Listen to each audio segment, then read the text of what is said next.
সম্পদের প্রয়োজন হলে 4টি সূরা একসাথে পড়বেন, আল্লাহ পাক রব্বুল আলামিন আপনার সম্পদকে বৃদ্ধি করে দিবেন। এটা আমার কথা নয়, তিরমিজি শরীফের 2895 নম্বর হাদিসের ভিতর রয়েছে।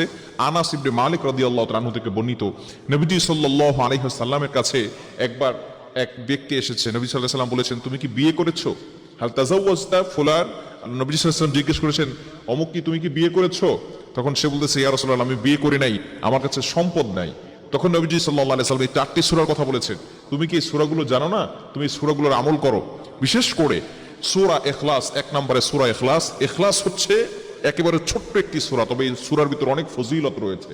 সূরা ইখলাস আমরা সকলেই জানি, কুল হুয়াল্লাহু আহাদ আল্লাহুস সামাদ লাম ইয়ালিদ ওয়া লাম ইউলাদ ওয়া লাম ইয়াকুল লাহু কুফুয়ান আহাদ। এই সূরার ভিতরে আল্লাহ তাআলার পরিচয় রয়েছে, আল্লাহ পাক রব্বুল আলামিনের একত্ববাদের ঘোষণা রয়েছে। নবীজি সাল্লাল্লাহু আলাইহি ওয়াসাল্লাম যখন মক্কার ভিতরে দাওয়াত দেওয়া শুরু করলো, তখন কাফেররা বলা শুরু করলো, আমাদের দেব দেবতা তো অনেক, কোটি কোটি দেবতা আছে আমাদের, তোমার প্রভু কয়জন, আল্লাহ কয়জন? তখন নবীজি সাল্লাল্লাহু আলাইহি সাল্লামের উপরে আল্লাহ পাক রব্বুল আলামিন সূরা নাযিল করে দিয়েছেন, কুল হুয়াল্লাহু আহাদ। নবী হে, আপনি বলে দেন আল্লাহ এক, আল্লাহ অদ্বিতীয়। কুল হুয়াল্লাহু আহাদ আল্লাহুস সামাদ লাম ইয়ালিদ ওয়া লাম ইউলাদ ওয়া লাম ইয়াকুল লাহু কুফুয়ান আহাদ। এটা নবী সাল্লাল্লাহু আলাইহি ওয়াসাল্লাম জানিয়ে দিয়েছেন। অন্য হাদিসের দ্বারা জানা যায়, যে ব্যক্তি এই সূরাটা 3 বার পড়বে, সে কোরআন শরীফ 30 পারা পড়লে যে সওয়াব হয়, সেই সওয়াব আল্লাহ পাক রব্বুল আলামিন তার আমলনামায় দিয়ে দিবে, বলেন সুবহানাল্লাহ। শুধু তাই নয়, নবীজি সাল্লাল্লাহু আলাইহি সাল্লাম আরো জানিয়ে দিয়েছেন, যে ব্যক্তি 10 বার সূরা ইখলাস তেলাওয়াত করবে, আল্লাহ পাক রব্বুল আলামিন তার জন্য জান্নাতের ভিতরে একটা প্রাসাদ নির্মাণ করে দিবে, বলেন সুবহানাল্লাহ। এজন্য 1 নাম্বার সূরা হচ্ছে সূরা ইখলাস, আপনি বেশি বেশি পড়বেন। কুল হুয়াল্লাহু আহাদ আল্লাহুস সামাদ লাম ইয়ালিদ ওয়া লাম ইউলাদ ওয়া লাম ইয়াকুল লাহু কুফুয়ান আহাদ।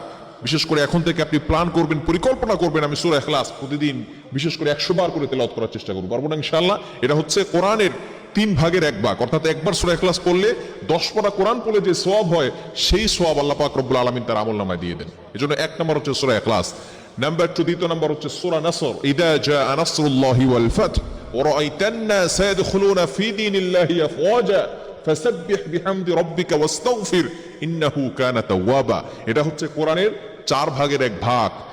কোরআনের ভিতরে অন্যতম একটি সূরা হচ্ছে সূরাতুন নাসর, যেখানে বিজয়ের কথা রয়েছে, সুসংবাদের কথা রয়েছে। বিজয় কে দেন বলেন তো? বিজয় একমাত্র আল্লাহ পাক রব্বুল আলামিন দান করেন। কোন ব্যক্তি শক্তির জোরে বিজয় লাভ করতে পারে না, কৌশল করেও বিজয় লাভ করতে পারে না।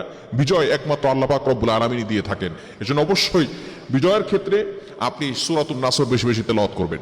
3 নাম্বার হচ্ছে সূরা কাফিরুন। কুল ইয়া আইয়ুহাল কাফিরুন লা আ'বুদু মা তা'বুদুন ওয়া লা আনতুম আ'বিদুনা মা আ'বুদ ওয়ালা আনা আবিদুম মা আবাদতুম ওয়ালা আনতুম আবিদুনা মা আ'বুদ লাকুম দীনুকুম ওয়ালিয়া দীন। সূরা কাফিরুন বেশি বেশি পড়বেন। এবং 4 নম্বর হচ্ছে সূরাতুল জিলজাল। ইদা যুলজিলাতিল আরদু জিলজালাহা। এটা হচ্ছে পবিত্র কোরআনুল কারীমের 4 ভাগের 1 ভাগ। অন্য riwayat দ্বারা জানা যায়, পবিত্র কোরআনুল কারীমের 2 ভাগের 1 ভাগ, অর্থাৎ যে ব্যক্তি একবার পড়বে, 15 পারা কোরআন পড়লে যে সওয়াব হয়, সেই সওয়াব আল্লাহ পাক রব্বুল আলামিন তার আমলনামায় দিয়ে দিবে। সুতরাং আমরা 4টি সূরা পড়ব সম্পদের জন্য, আল্লাহ পাক রব্বুল আলামিন সম্পদ বাড়িয়ে দিবে। 1 নাম্বার সূরা ইখলাস বেশি বেশি পড়ব, 2 নাম্বার সূরা নাসর ইদা জাআ নাসরুল্লাহ বেশি বেশি পড়ব, 3 নাম্বার সূরা কাফিরুন কুল ইয়া আইয়ুহাল কাফিরুন বেশি বেশি পড়ব, এবং 4 নাম্বার হচ্ছে সূরা জিলজাল ইদা যুলজিলাতিল আরদু জিলজালাহা। চমৎকারী 4টি সূরা যদি আপনি প্রতিদিন আমল করতে পারেন, আল্লাহ পাক রব্বুল আলামিন আপনার সম্পদ বৃদ্ধি করে দিবেন। আল্লাহ তাআলা আমাদের সকলকে হালাল ভাবে সম্পদের মালিক হওয়ার তৌফিক দান করেন।